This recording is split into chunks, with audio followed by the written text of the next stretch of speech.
안녕하세요. 게으른 개미입니다. 오늘은 투자에 대한 이야기가 아닙니다. 제가 그동안 인생의 선배로서 사회초년생이나 투자에 많은 시간을 투자하고 있으나 원금이 크지 않은 분들에게 들려주고 싶은 이야기입니다. 평균적인 월급으로 1억을 모으려면 어떻게 해야 할까요? 제가 만약 사회초년생으로 돌아간다면 저는 1억을 최대한 빨리 도달하려고 노력할 것입니다. 저의 재테크 목표는 연 15%입니다. 저는 저를 포함해서 저평가 배당주 투자를 통해 매년 15% 이상의 수익을 달성하는 가치 투자자들을 많이 보아왔습니다. 왜 1억을 모아야 하는지 알아보기 위해 1억을 모으면 어떤 상황이 되는지 살펴보겠습니다. 1억을 모아 투자를 해서 연 15% 수익을 얻는다면 첫 해에 1,500만 원을 버는 셈이 됩니다. 그리고 투자원금이 추가되지 않더라도 10년이 지나면 4억이 됩니다. 이제부터는 연 10% 수익만 올려도 연 수익이 4천만 원으로 연봉을 넘어서게 되는 것입니다. 만약 매년 1천만 원만 추가로 투입하면 결과는 훨씬 좋아집니다.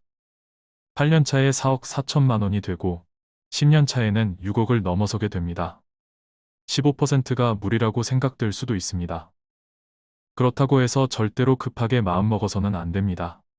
한번 마이너스 50%를 찍는 순간 모든 것은 물거품이 되기 때문입니다. 테마주나 바이오 적자 종목, TQQQ, SQQQ, 선물 투자, 이런 건 금물입니다. 사자마자 이익을 보는 종목을 매수해야 합니다. 지금까지 수십 개의 영상을 통해 가치 투자 원칙을 말해왔기 때문에 이 영상에서는 넘어가도록 하겠습니다.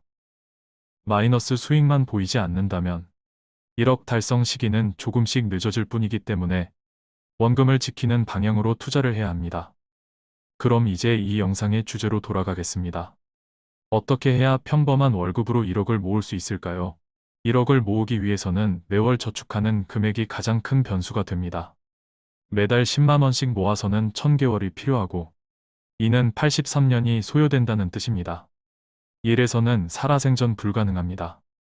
1억을 모으기 위해서는 어떻게 해서든 매월 저축 금액을 늘리는 수밖에 없습니다. 월 250만 원 정도 평균 소득이라면 월 200만 원을 저축하도록 노력해야 합니다. 그러면 4년이 조금 넘는 기간 만에 1억을 모을 수 있습니다. 그리고 앞서 말했듯이 연 15% 수익률로 10년이면 경제적 자유를 달성할 수 있는 것입니다.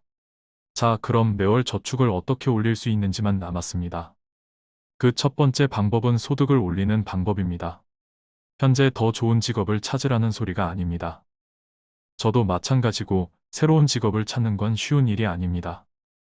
제가 다시 사회초년생으로 돌아간다면 블로그와 인스타그램으로 돈을 벌 것입니다. 매일매일 내 관심사에 대해 글을 쓰고 네이버 애드포스트나 애드센스를 통해 소액이지만 매월 몇만 원 정도는 벌 수 있습니다.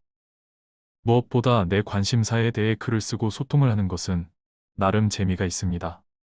그리고 다양한 이벤트나 체험단에 참여하면 매월 몇만 원 정도의 소득을 또 벌 수 있습니다.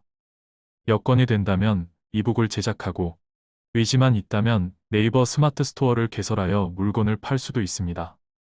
스마트 스토어를 한다고 해서 택배를 포장하고 운송장을 붙이고 그런 게 아닙니다.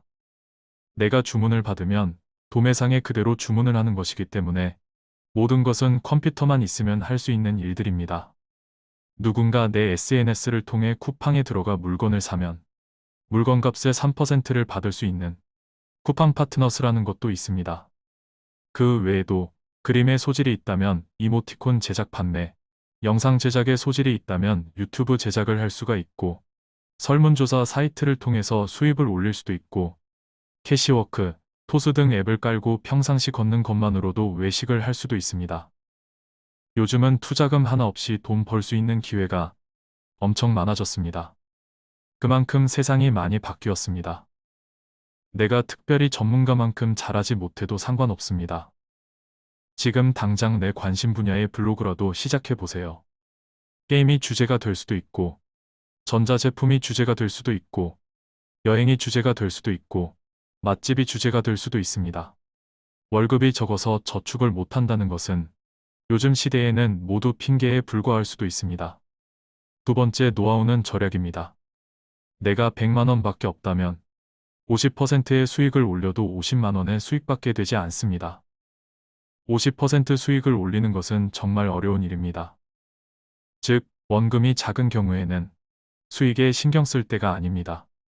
수입을 늘리고 절약을 하는 데 집중할 때입니다. 1억이 모이기 전에는 절약을 통해 원금을 키워야 합니다. 지금 아끼는 1만 원이 10년 뒤에 100만 원으로 불어나도록 아껴야 합니다. 24세 4년 만에 1억을 모아 생활의 달인에 나온 곽지연 달인입니다. 19살부터 일을 해왔는데 다양한 방법으로 아끼고 아껴 1억을 모았다고 합니다. 그 어떤 투자 방법보다 확실한 방법은 저축과 절약임을 보여주는 사례입니다. 1월 수입은 217만 원이고 지출은 불과 27만 원밖에 되지 않습니다. 이제 결론입니다. 제가 만약 지금 다시 사회초년생으로 돌아간다면 저는 최단 기간에 1억을 벌기 위해 노력할 것입니다. 블로그, 인스타그램, 유튜브, 스마트 스토어, 이북 제작, 쿠팡 파트너스, 설문조사 사이트, SNS 체험단 등 다양한 경험을 통해 내게 맞는 것을 찾고 여러 가지 부업을 할 것입니다. 인터넷 부업은 투자금도 거의 들지 않습니다. 해보고 아니다 싶으면 멈추면 그만입니다.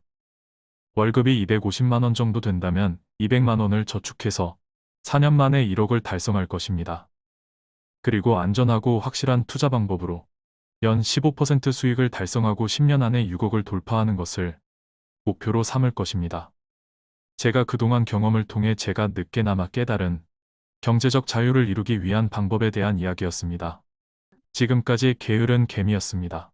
오늘 영상이 도움이 되셨다면 좋아요와 구독을 부탁드립니다. 다음에는 더 좋은 영상으로 찾아뵙겠습니다. 감사합니다.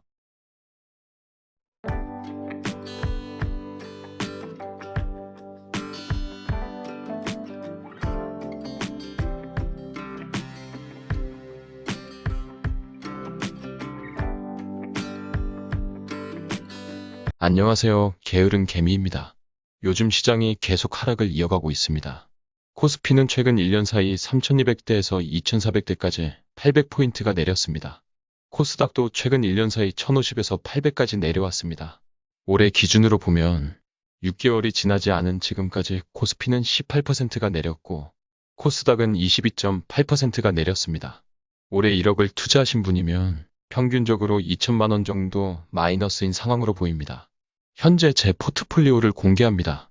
저도 역시 하락을 맞고 있습니다. 이번 주에는 오랜만에 신규 종목 2개를 추가 매수하였습니다. 현금을 쓸 일이 있어서 되도록 안 써야 하는데 하락장에 사고 싶은 종목들이 가격이 계속 떨어지는 것을 보니 매수 버튼 누르는 걸 참을 수가 없었습니다. 이번 주 새로 매수한 종목은 LX홀딩스와 태광산업입니다. LX홀딩스는 매수 이유를 지난 영상에서 자세히 다루었습니다. 돈 잘 벌고 자산 많고 이제는 고배당이 유력하다는 내용이 핵심이었습니다. 태광산업은 다음에 다룰 기회가 있으면 더 자세히 한번 다루겠습니다. 태광산업은 BYC와 유사한 자산주이면서 성장주의 모습이 기대되고 있습니다. 문제는 주주환원인데 저는 남는 게 시간인 사람이라 지켜보려 합니다. 단기 상승을 못하더라도 최소한 손해보지 않을 종목을 좋아하기 때문입니다. 첫 번째 원칙, 돈을 잃지 말아라. 두 번째 원칙, 첫 번째 원칙을 잊지 말아라. 워렌 버핏이 이야기한 것처럼 실천해 가고 있습니다.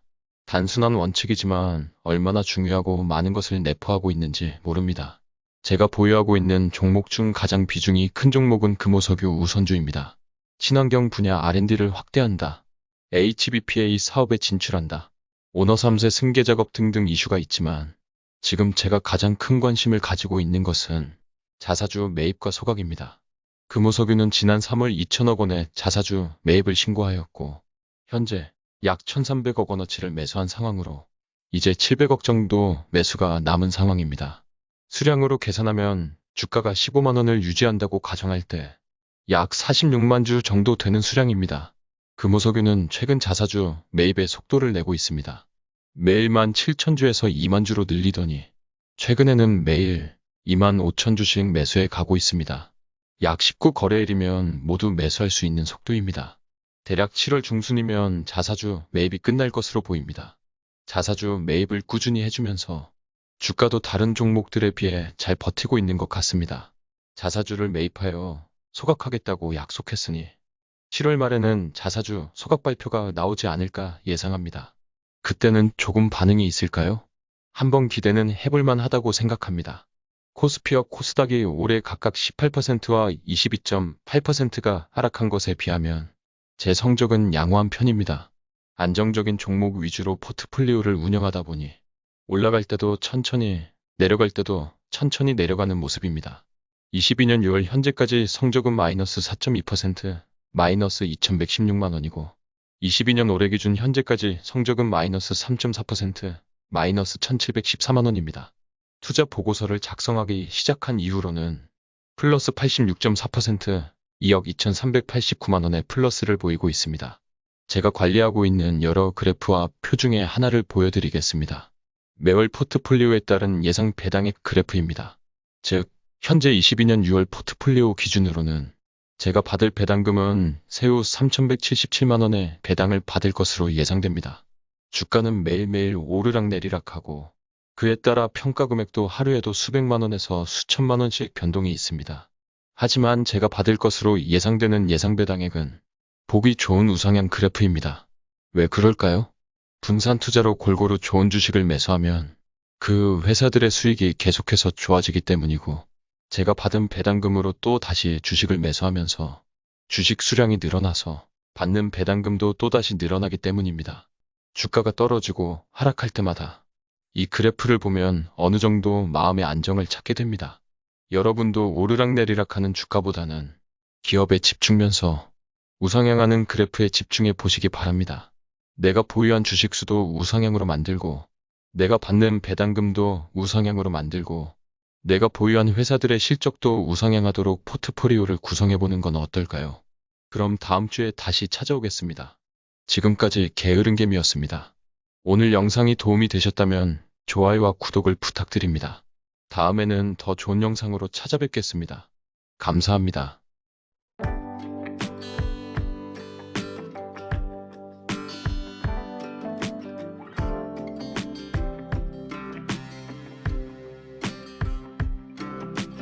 안녕하세요. 게으른 개미입니다. 연일 주식시장이 하락장을 지속하면서 분위기가 좋지 않습니다. 제 계좌 평가액을 보면 지난주 금요일에는 6월 실적은 마이너스 2,116만 원 마이너스 4.2%였습니다. 오늘 월요일 퇴근하고 계좌를 보니 6월 실적이 마이너스 3,320만 원 마이너스 6.7%가 되었네요. 하루 만에 마이너스 2.5%, 1,200만 원이 빠졌습니다. 코스피도 2%가 내렸고 코스닥도 3.6%가 내렸습니다. 언론은 다양한 이유로 설명하지만 진짜 그 이유로 빠진 건지 나중에 빠질 만한 이유를 갖다 붙인 건지 모릅니다. 제가 보기엔 끼워 맞추는 것뿐이라는 생각만 듭니다. 언론이 설명하는 그 이유가 진짜 폭락의 원인이라면 하루 전에 아니면 한 달 전에 맞추지라는 생각이 듭니다. 코스피가 3,300을 넘었을 때는 거의 대부분의 언론이 긍정적 기사를 쏟아냈습니다. 금방 3,500을 넘어 4,000을 간다고 얘기하면서 말이죠. 그러나 주가지수는 계속 흘러내려 지금은 2,400 아래로 내려왔습니다.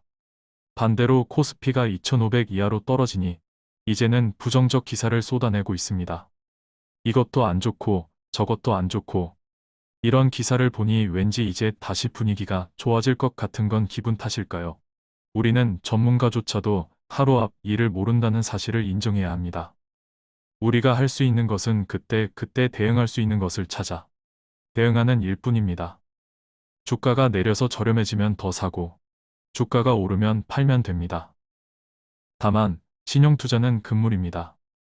신용투자를 하지 않았다면 모든 것은 기다리면 해결됩니다. 1년 뒤, 5년 뒤, 10년 뒤에 보면 지금의 하락장은 기억도 나지 않을 것입니다. IMF 사태, 리먼 브라더스, 유럽 재정위기, 헝다그룹 사태 이런 사건들도 어느새 과거가 되어 기억이 가물가물해진 것을 보면 알 수 있습니다. 그런 어려운 상황 속에서도 탄탄한 기업들은 실적을 바탕으로 성장해 왔습니다. 주식은 남아서 버티는 사람이 이기는 게임입니다. 지금도 신용투자를 하다가 수많은 개미 투자자들이 시장에서 탈락해 나가고 있습니다. 빚을 내서 투자하다가 청산당한 금액이 하루 100억대에서 300억대로 늘어가고 있다고 합니다. 오늘, 내일은 더 많은 금액이 청산당할 것으로 예상됩니다. 욕심을 부리다 청산을 당하게 된 이 돈들은 누가 다 가져가는 것일까요? 바로 시장에 남은 자들이 나눠 가지는 것입니다. 이쯤 되면 누군가 일부러 폭락을 만들어 신용투자자들의 돈을 손쉽게 갈취하고 있는 게 아닌가 하는 생각까지 듭니다. 이유가 무엇이든 우리는 버텨야 합니다. 그래야 달콤한 과실을 얻을 수 있는 것입니다. 저는 지난주 주가가 떨어질 때마다 조금씩 총 1200만 원의 현금을 투입하여 주식을 추가로 매수하였습니다. 너무 일찍 산 게 아닌가 하는 생각도 들지만 이렇게 더 떨어질 걸 예상할 수는 없는 일이니 그저 떨어질 때마다 돈이 있으면 더 사는 수밖에는 없습니다. 하락장을 맞이하고 있지만 빚을 내서 투자한 것도 아니기 때문에 급한 마음은 전혀 없습니다. 시간이 지나면 배당을 받을 거고 받은 배당금으로 주식을 더 살 수 있습니다. 배당으로 주식을 살 때쯤에 주가가 올라 있다면 올라서 좋고 주가가 안 올라 있으면 더 싸게 더 살 수 있어서 좋은 것입니다. 게다가 이렇든 저렇든 배당금으로 주식을 사서 주식수를 늘렸다면 어차피 받는 배당금은 계속 늘어날 것입니다. 주식을 하다 보면 하락장은 필연적으로 발생합니다. 그리고 워렌 버핏도 하락장을 피하진 못합니다. 그저 지나가기만을 기다릴 뿐입니다. 살아남은 자들이 모여 과실을 먹을 날을 기다리면서 말이죠. 아무튼 하락장이 어서 끝나기를 기다려봅니다. 야, 하락하고 싶으면 얼마든지 해. 난 한 개도 두렵지가 않어. 지금까지 게으른 개미였습니다. 오늘 영상이 도움이 되셨다면 좋아요와 구독을 부탁드립니다. 다음에는 더 좋은 영상으로 찾아뵙겠습니다. 감사합니다.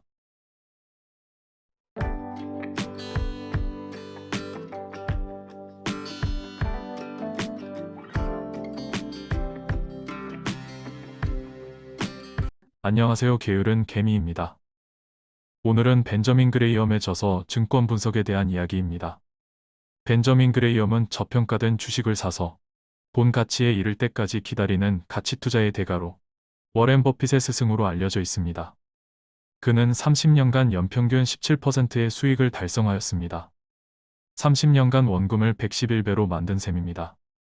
이런 가치 투자의 대가인 벤저민 그레이엄의 저서 증권 분석을 소개합니다. 저도 아직 2번밖에 읽지 못했지만 두고두고 읽어볼 가치가 있는 책입니다. 책의 내용 중 중요 포인트 부분만 발췌해왔습니다. 처음 소개할 부분은 주식 차트에 관한 내용입니다. 차트 분석은 과학도 아니고 단순한 주장에 불과한 시간 낭비입니다.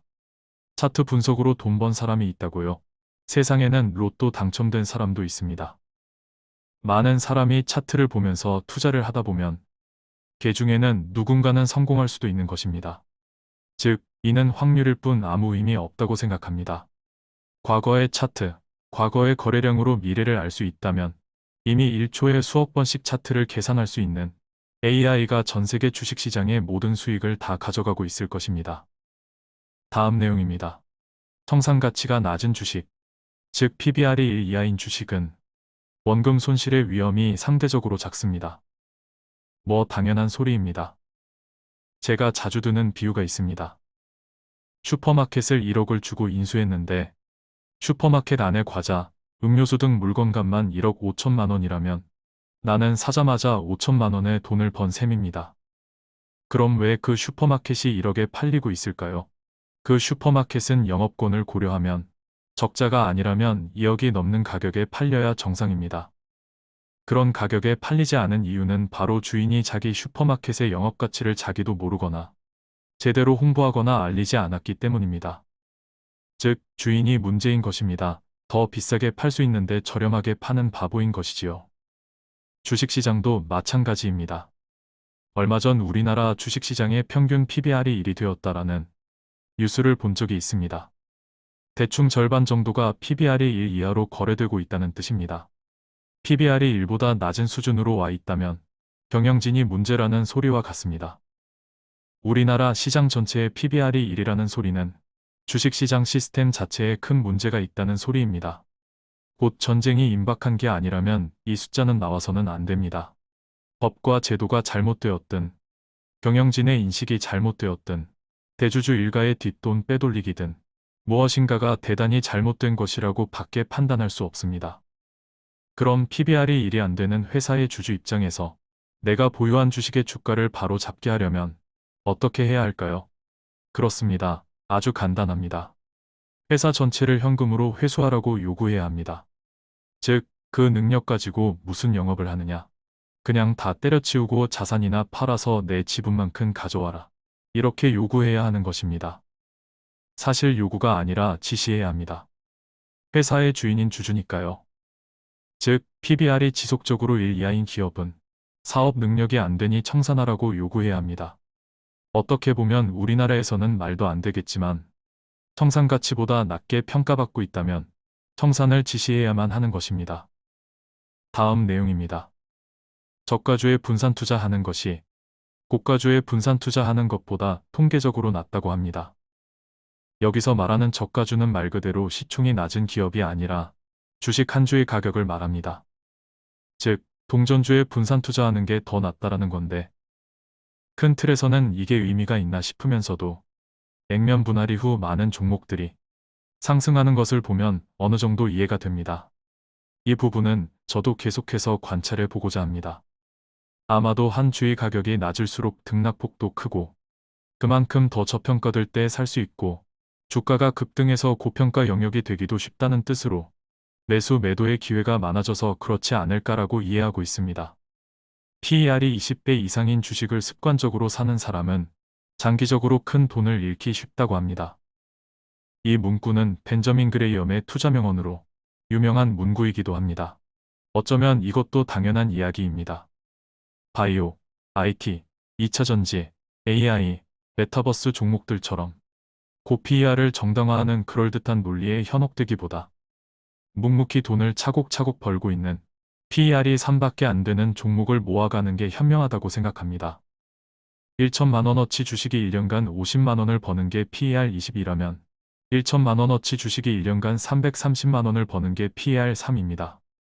대주주가 문제가 있던 피크아웃이던 그 어떤 이유를 갖다 붙여도 3년이면 본전을 뽑는 정도의 수익을 이길 수는 없는 것입니다. 월스트리트 기준으로 우량주라도 PER이 높으면 투기라고 본다고 합니다. 반대로 PER은 낮지만 이익의 질이 낮으면 이것도 투기라고 본다고 합니다. 반짝한의 이익이 높아서 PER이 낮은 상황이 된 것은 아닌지 주의해야 합니다. PBR은 수년 또는 수십 년간의 실적이 쌓이고 쌓인 결과이기 때문에 한순간 무너지기 쉽지 않지만 PER은 그렇지 않기 때문입니다. 그래서 이 두 지표를 모두 중요시해야 합니다. 주식 공부를 많이 하느냐가 중요한 게 아닙니다. 실천 여부가 중요한 것입니다. 증권 분석이라는 책을 읽는 사람도 원칙을 실천하는 사람은 적다고 합니다. 이 책에서는 그 이유를 3가지로 설명하고 있습니다. 먼저 첫 번째로 지루함을 이겨내야 하고, 두 번째, 이성이 감정을 압도해야 하며, 세 번째, 탐욕을 부리지 말아야 하기 때문이라고 합니다. 매수하기 전에 완벽을 기하는 것.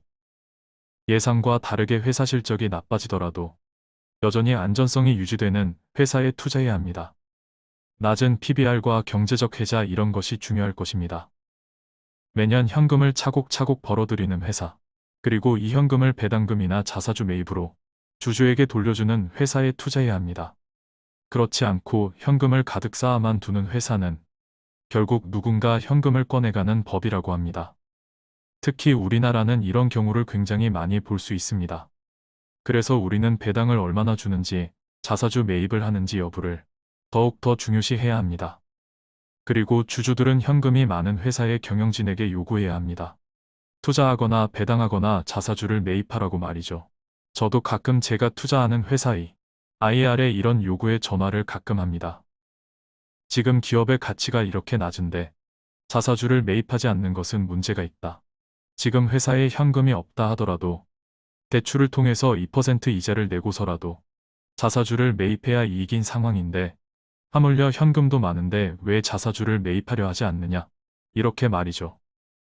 물론 IR 담당자는 그저 한 귀로 듣고 한 귀로 흘리겠지만 회사의 주인으로서 이런 목소리들을 지속적으로 내줘야 한다고 생각합니다. PBR이 높은 주식을 사서 돈을 벌 수도 있지만 이런 거래는 투기라고 딱 잘라 말합니다. 주사위 던지기로 돈 버는 도박과 같다고 하네요. 주식시장에 전문가가 넘쳐나는 이유도 이것입니다. 100만 명이 주식 투자를 한다면 주가지수가 그대로라고 하더라도 홀짝으로 찍어도 50만 명은 수익 중일 테니까요. PER이 높은 주식들은 대부분 미래의 성장성을 기대하지만 미래의 성장성이라는 것은 많은 이유로 실현되지 않을 가능성이 많기 때문입니다. 우리는 한때 반짝 빛나고 사라져버린 많은 기업들을 봐왔습니다. 일본의 전자업체들, 야후, 모토로라, 블랙베리. 우리나라에서는 싸이월드, 펜텍, 대우, 버디버디. 이런 기업들도 한때는 꿈을 먹고 성장이 기대되는 회사들이었습니다. 한순간에 이렇게 몰락하게 될 줄 누가 알았겠습니까? 그래서 안전마진이 확보된 주식을 매수해야 합니다. 앞에서 설명한 것처럼 PBR 1 이하로 사자마자 이익인 회사, PER이 낮아서 몇 년이면 현재 가치를 회수할 수 있는 회사, 이런 회사에 더 관심을 가져야 합니다. 이 책은 비교적 완독하기 어려운 책입니다.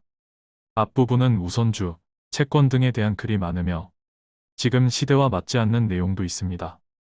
미래에셋증권이우비, 한화사무비, 아모레지우, CJ사우처럼 독특한 조건으로 발행된 우선주에 관심이 있는 분들은 한번 읽어보면 과거 우선주 발행 에피소드 등에 대해 재미있게 읽을 수도 있을 듯 합니다.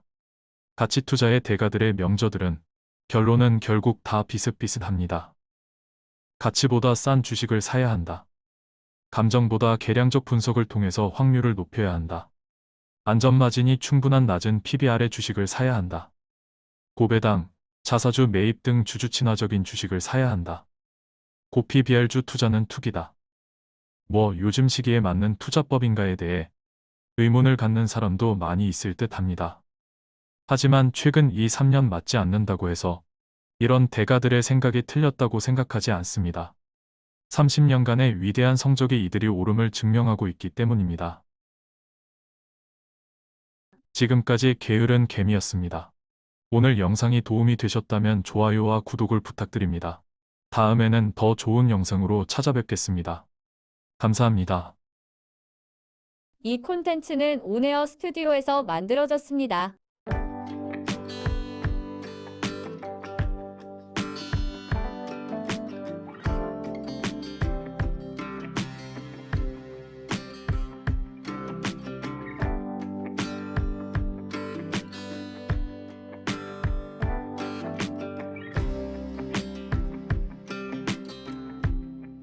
안녕하세요. 게으른 개미입니다. 오늘은 제 유튜브에 구독자분께서 댓글로 올려준 질문에 대하여 짧은 대답을 영상으로 남겨드리고자 합니다. 이분은 시세 차익보다는 매달 30만원의 배당금을 받는 게 목표라고 하셨습니다. 그럼 우선 월 100만원의 배당을 받으려면 어떻게 해야 하는지 먼저 알아보겠습니다. 배당주 투자를 통해 매월 세금을 제외하고 배당을 100만원을 받으려면 투자금이 얼마나 필요할까요? 변수는 배당률일 것입니다. 일반적으로 안정적인 배당주에 투자를 한다고 가정하면 연 4% 정도를 목표로 해야 합니다. 일시적으로 10% 넘는 배당을 하는 경우도 있긴 하지만 말 그대로 일시적이기 때문에 지속되기 어렵습니다. 연 4% 배당을 고려하면 3억 5,500만 원 정도가 필요합니다. 그러면 배당 금액은 1,420만 원이고 세금은 15.4%이므로 218만 6,800원입니다. 연간 실수령액은 1,200만 원 가량이 되고 12개월로 나누면 월 100만 원 가량이 되는 것입니다. 매월 50만 원의 배당금을 원한다면 필요한 투자금은 위 금액의 절반인 1억 8천만 원 정도가 필요한 셈입니다. 매월 30만 원의 배당을 받기 위해서는 1억이 조금 넘는 투자금이 필요한 셈입니다. 그리고 매월 200만 원의 배당금을 원한다면 2배로 계산하면 됩니다.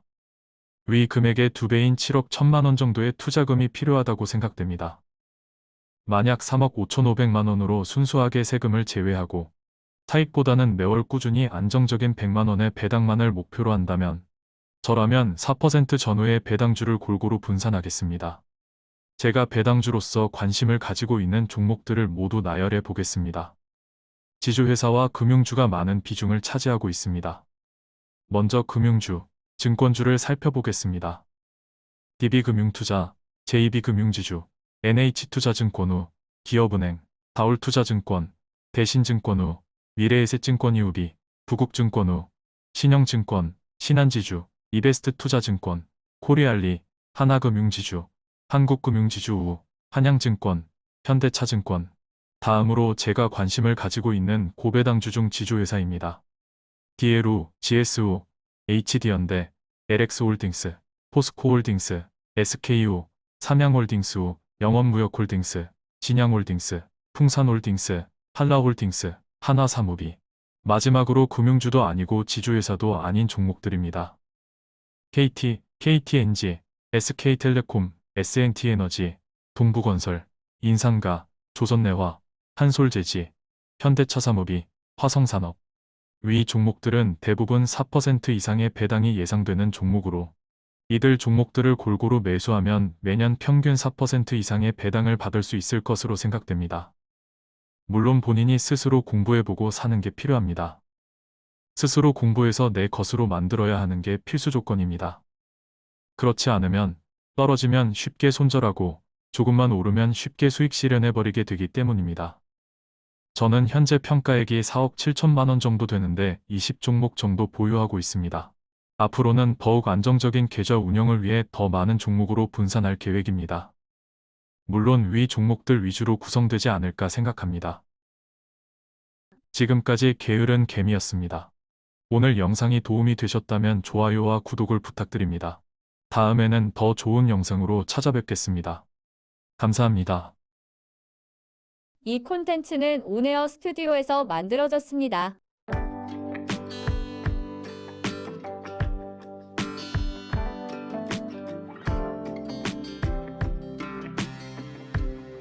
안녕하세요. 게으른 개미입니다. 6월에도 분기 배당금이 도착하였습니다. 세전 197.23달러, 세후 167.64달러입니다. 우리나라 돈으로 약 20만 원 정도 됩니다. 현재 들어간 원금은 1,500만 원이니 원금 기준으로 배당률은 1.3%가량 됩니다. 제가 유일하게 가지고 있는 미국 주식은 바로 SPYD ETF입니다. 이 종목은 많은 사람들이 알고 있는 ETF인 SPY 중 고배당 주식 80개를 모아놓은 ETF입니다. SPYD를 모으는 이유는 간단합니다. 안전한 달러 자산을 주식으로 자산의 일정 비중을 가지고 싶은데 미국 주식은 미래 성장을 기대한다면서 비싸게 거래되는 주식이 많아서입니다. 즉, 무엇보다 돈 잘 벌고 주주 친화적이면서 저렴하게 거래되는 종목을 가지고 싶기 때문입니다.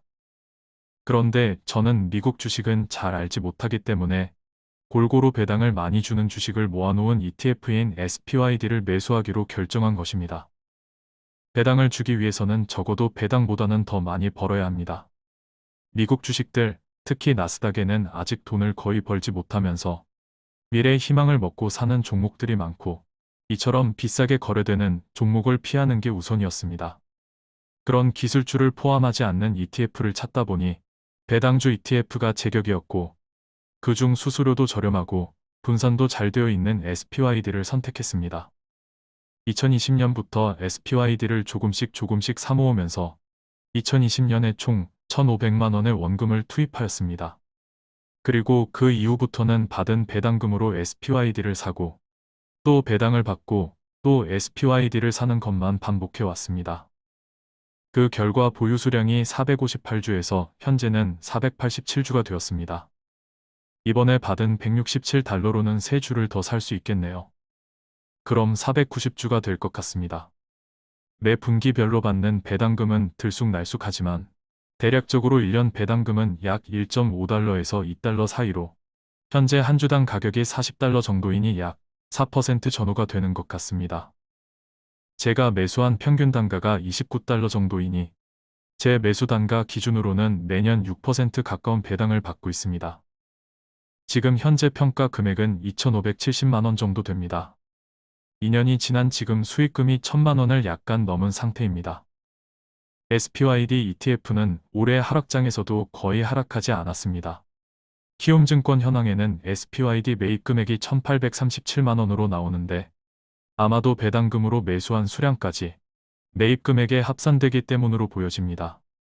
그럼 SPYD ETF와 미국 ETF 중 가장 인기 있는 SPY ETF를 비교해 보겠습니다. 먼저 SPYD ETF입니다. SPYD ETF의 현재 가격은 올해 연초와 거의 비슷한 가격을 나타내고 있습니다. 분기별로 받은 배당금을 고려하면 연초 대비 약간 수익권으로 볼 수 있습니다. 반면 SPY는 연초 430달러 가까이였으나 현재는 390달러로 10% 넘게 빠진 상황입니다. 배당도 1%대로 났습니다. 저는 국내 ETF는 아리랑고 배당주 ETF를 일부 보유하고 있습니다. 많은 ETF 중 아리랑고 배당주 ETF를 보유한 이유는 SPYD를 매수한 이유와 동일합니다. 코덱스 200이나 아리랑 200 ETF를 매수하지 않는 이유도 동일합니다. 일반적으로 대중적인 이런 ETF에는 삼성 SDI나 셀트리온처럼 비싼 종목이 껴있기 때문입니다. 저는 첨단 산업이 아니더라도 돈 잘 벌고 싼 종목을 좋아합니다. 돈 잘 벌고 배당도 많이 주는 종목을 분산 투자했을 때 수익도 좋고 마음이 가장 편안한 것 같습니다. 지금까지 게으른 개미였습니다. 오늘 영상이 도움이 되셨다면 좋아요와 구독을 부탁드립니다. 다음에는 더 좋은 영상으로 찾아뵙겠습니다. 감사합니다. 이 콘텐츠는 온에어 스튜디오에서 만들어졌습니다.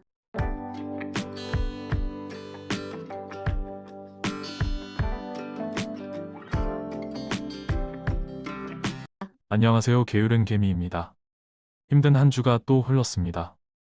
코스피는 2366.6포인트로 하락했고 코스닥은 750.3포인트로 하락했습니다.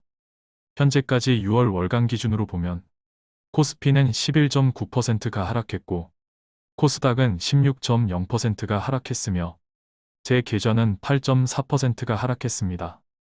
올해 연간 기준으로 보면 코스피는 20.5%가 하락했고 코스닥은 27.4%가 하락했으며 제 계좌는 7.6%가 하락했습니다. 투자 보고서를 쓰기 시작한 20년 2월 이후 기준으로 보면 코스피는 11.7%가 상승했고 코스닥은 16.8%가 상승했으며 제 계좌는 78.4%가 상승한 상황입니다. 전반적으로 지수보다는 좋은 상황입니다. 연일 하락하는 장을 보면서 두렵거나 무섭다기보다는 더 사고 싶은 마음이 굴뚝 같은데 현금이 없어서 아쉬운 마음입니다. 어차피 시장은 1년 2년 지나면 회복할 것이고 시장에 피가 낭자할 때가 매수적기라고 배웠기 때문입니다. 보유 종목들을 천천히 한 종목 한 종목 살펴보면 정말 한 주도 매도하기에는 아까운 종목들입니다. 저는 비교적 증권주들을 많이 보유하고 있는데 거래량 축소로 이익이 축소될 것으로 예상되고 있습니다. 하지만 제가 보유한 종목들은 이익이 축소되더라도 PER 값은 5점대 전후로 예상되며 부동산 개발, 임대업 등 타 업종의 비중이 높은 종목들이고 PBR 값도 상대적으로 낮은 종목들로 안정적인 종목들입니다. 그리고 주가지수가 다시 오름세로 돌아서면 거래량은 또 다시 늘어날 것이기 때문에 길게 보면 충분히 수익을 보지 않을까 기대하는 종목들입니다. 지난주에 신규로 매수한 LX홀딩스와 태광산업도 2~3%대 하락으로 출발하고 있습니다. 주가가 하루하루 변동하는데 최저점 딱 한 시점을 맞춰서 매수한다는 것은 사실상 불가능한 일입니다. 마찬가지로 최고점 딱 한 시점에 매도한다는 것도 사실 불가능합니다. 그래서 무릎 정도에 사서 어깨 정도에 팔면 성공한 매매라고 이야기하나 봅니다. 가끔 이상한 주식 사이트나 카페를 보면 본인이 전문가라면서 자신이 추천한 종목이 추천 이후 가장 높았던 주가를 기재해 놓고 자기가 추천한 종목들이 여기까지 올랐다라면서 현혹하는 경우가 있습니다. 하지만 그건 주가가 최고점인 시점에 매도할 수 있어야 성립할 수 있는 이야기인데 그건 사실 불가능하다고 할 수 있죠. 이런 식이라면 눈 감고 아무 종목이나 추천해도 똑같습니다. 왜냐하면 10 중 9은 추천 시점보다 높은 가격을 한 번은 다 찍을 것이기 때문입니다. 이런 간단한 속임수조차도 속는 개미들이 많다는 점이 안타까울 뿐입니다. 6월에는 하락장을 이용해 지금까지 1200만원의 현금을 추가 투입하였습니다. 6월 현재 마이너스 4181만원, 마이너스 8.4%를 기록하고 있고 22년 현재 마이너스 3778만원 마이너스 7.6%를 기록하고 있습니다. 투자보고서를 작성한 이후로는 플러스 2억 274만원, 플러스 78.4%를 기록하고 있습니다. 더 하락하면 1억 원대 수익으로 떨어지기 일보 직전입니다. 그런 일이 발생하지 않았으면 좋겠네요. 지금까지 게으른 개미였습니다. 오늘 영상이 도움이 되셨다면 좋아요와 구독을 부탁드립니다. 다음에는 더 좋은 영상으로 찾아뵙겠습니다. 감사합니다. 이 콘텐츠는 온에어 스튜디오에서 만들어졌습니다.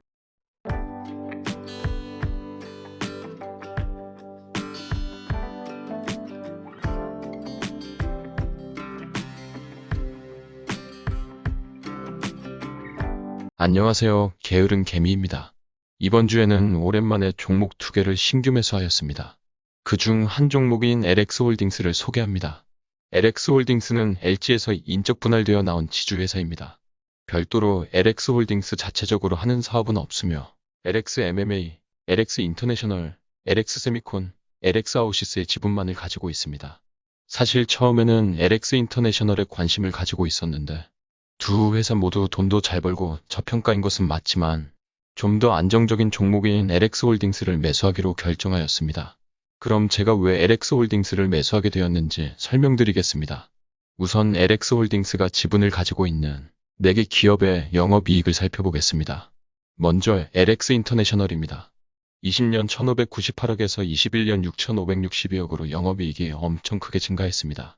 그리고 LX세미콘의 영업이익은 20년 942억에서 21년 3696억으로 폭증했습니다.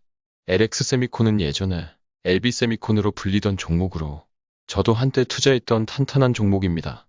마지막으로 LXMMA의 영업이익도 20년 775억에서 21년 1660억으로 2배 넘게 증가하였습니다. LX아웃시스만 약 700억대 영업이익으로 정체된 모습입니다. LX홀딩스의 오늘 가격은 9,240원이고 시가총액은 7천억 원에 불과합니다. 탄탄한 4개 회사의 지분을 가지고 있는 LX그룹의 지주회사의 시가총액이 불과 7천억 원이라는 게 놀랍습니다. 최근 4개 분기 순이익이 2천억에 육박합니다. 자회사가 아니기 때문에 지분법 이익으로 계산된 이익입니다. 사실 복잡한 내용은 알 필요가 없습니다. 2천억 가까이 버는 회사가 부채는 거의 제로에 가깝고 자산은 1조 5천억 원이나 되는데 현재 가격은 7천억밖에 안 된다는 점만 알면 됩니다. 최대 주주도 지금 LX홀딩스의 가격이 싸다고 느껴서일까요? 구본준 LX그룹 회장은 최근 자녀에게 1,500만 주를 증여했습니다. 구본준 회장의 증여로 구본준 회장의 지분은 20.37%로 아들 구영모 상무는 11.75%로 딸 구현재 씨는 8.78%의 지분이 되었습니다. 이 세 분의 지분율을 합하면 대략 40%로 어느 정도 안정된 지분을 보유하고 있습니다. 이번 증여로 구본준 회장은 최소 750억 원의 증여세를 납부해야 합니다. 급여와 배당이 증여세 재원이 될 게 분명하므로 향후 LX홀딩스의 배당 증가가 예상되는 부분입니다. 22년 올해 LX홀딩스는 얼마의 배당을 받았는지 계산을 해보겠습니다. LX인터내셔널은 올해 총 827억을 배당했는데 LX홀딩스는 LX인터내셔널의 지분을 24.7% 가지고 있으므로 LX홀딩스는 LX인터내셔널로부터 대략 205억 정도의 배당을 받았습니다. LX아웃시스는 총 30억 원을 배당했는데 LX홀딩스는 33%의 지분을 가지고 있으므로 LX홀딩스는 LX아웃시스로부터 10억의 배당을 받았습니다. LX세미콘은 올해 878억을 배당했는데 LX홀딩스는 33%의 지분을 가지고 있으므로 LX홀딩스는 LX세미콘으로부터 289억의 배당을 받았습니다. LXMMA는 올해 1,020억을 배당했는데 LX홀딩스는 50%의 지분을 가지고 있으므로 LX홀딩스는 LXMMA로부터 510억의 배당을 받았습니다. 모두 합하면 1,014억의 배당을 받았습니다. 시총 7천억짜리 회사가 올해 받은 배당금이 1천억이네요. 시가 배당률로 환산하면 14.2%나 됩니다. 만약 LX홀딩스가 받은 배당금의 절반을 주주에게 배당하면 7.1%의 배당률이 나옵니다. 올해 받은 배당금을 재원으로 내년에는 고배당주의 이름을 올릴 게 거의 확실시 됩니다. 아직은 감춰진 고배당주라고 할 수 있습니다. 내년에 처음 배당을 하는 회사가 될 테니까요. 이처럼 수익성이 좋은 관계회사의 지분을 보유하고 있고 고배당이 유력하며 PBR도 0.5 수준밖에 되지 않으니 적어도 크게 손해볼 일은 없어 보입니다. 그래서 저도 이번 하락장에 약 700만 원을 투입하여 LX홀딩스를 신규 매수하였습니다. 지주사들은 보통 상표권 계약을 맺고 계열사들로부터 상표권 사용료를 받습니다. 오늘 기사에서 LX홀딩스도 이제 계열사들과 상표권 계약을 맺을 것으로 보입니다. 일단은 무상으로 계약을 맺을 예정이라고 합니다. 추후에는 이 부분도 LX홀딩스 수익의 한 부분을 차지할 수 있을 듯 합니다. 최근 국내 주식, 미국 주식 할 것 없이 모든 주가가 계속해서 하락하고 있습니다. 하락할 때마다 조금씩 사모으고 배당금을 받으면 배당금으로 또 사고 많이 오르면 팔고 그저 기업에 집중하면서 내가 할 일만 하고 기다리는 수밖에는 없는 것 같습니다. 이번 하락장에서 추가 매수한 나머지 한 종목에 대한 이야기는 다음에 이어서 해보겠습니다. 지금까지 게으른개미였습니다. 오늘 영상이 도움이 되셨다면 좋아요와 구독을 부탁드립니다. 다음에는 더 좋은 영상으로 찾아뵙겠습니다. 감사합니다.